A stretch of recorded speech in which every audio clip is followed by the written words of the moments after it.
బొడ్డపాటి చంద్రశేఖర్ గారు అందించిన సహవాసం. ఇనుము కొలిమిని చేరినప్పుడు దాని బలం పెరుగుతుంది.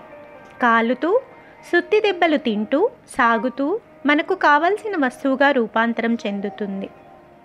అదే ఇనుము నీరు తగిలితే తుప్పు పడుతుంది, బలహీనమవుతుంది. దాన్నే సహవాస దోషం అన్నారు. మన ఆలోచనల విధానాన్ని, నడతను నిర్ణయించేది మన సాంగత్యం. అది గొప్పవారిదైనా కావచ్చు, మంచి పుస్తకాలదైనా కావచ్చు. ఇక్కడ మన వివేకమే మనకు గొప్ప మార్గదర్శి. సీతాన్వేషణలో ఉన్న శ్రీరాముడికి హనుమంతుడితో స్నేహం, ఆయన వల్ల సుగ్రీవాది వానర ప్రముఖులతో పరిచయం కలిగాయి. వారి కలయిక ఏ విధంగా లోక కళ్యాణానికి దారితీసిందో మనకు తెలియంది కాదు. ఉప్పు వంటకాలతో చేరినప్పుడు వాటికొక సాంద్రత, అమోఘమైన రుచి వస్తాయి. ఉప్పు లేని కూర ఒప్పదు రుచులకు అన్నారు కదా. అదే ఉప్పు పాలతోనూ పరమాన్నంతోనూ కలిస్తే అంతా వికటిస్తుంది.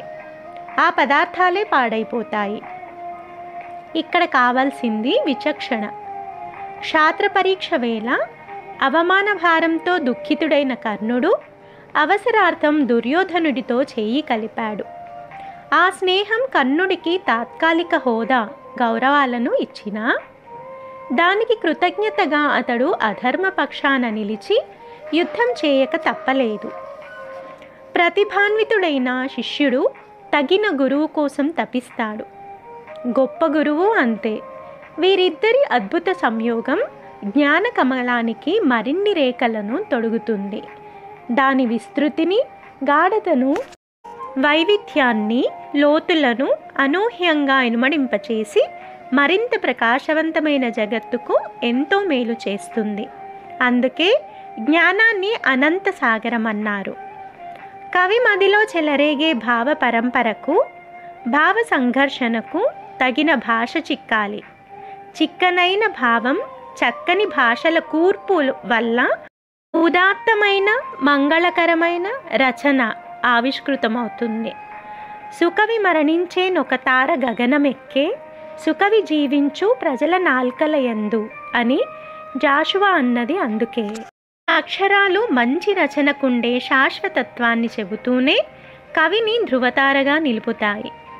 రాగం, తానం, పల్లవి ఈ మూడు కర్ణాటక సంగీతానికి ప్రాణం. వీటి సంయోజనం ఈ సాంప్రదాయాన్ని ఒక విశిష్టతనిచ్చాయి.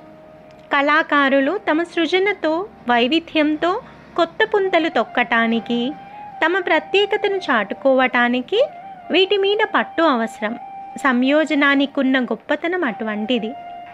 మనిషిలోని ఆలోచన ప్రవాహం నిరంతరం సాగుతూనే ఉంటుంది. అది నిస్సందేహంగా ఉచితానుచితాల మిశ్రమమే. వీటి ఘర్షణ, సంఘర్షణలతో మనసు అతలాకుతలమవుతుంది. అప్పుడు మానసిక శక్తికి తోడు దైవబలం అవసరమవుతుంది.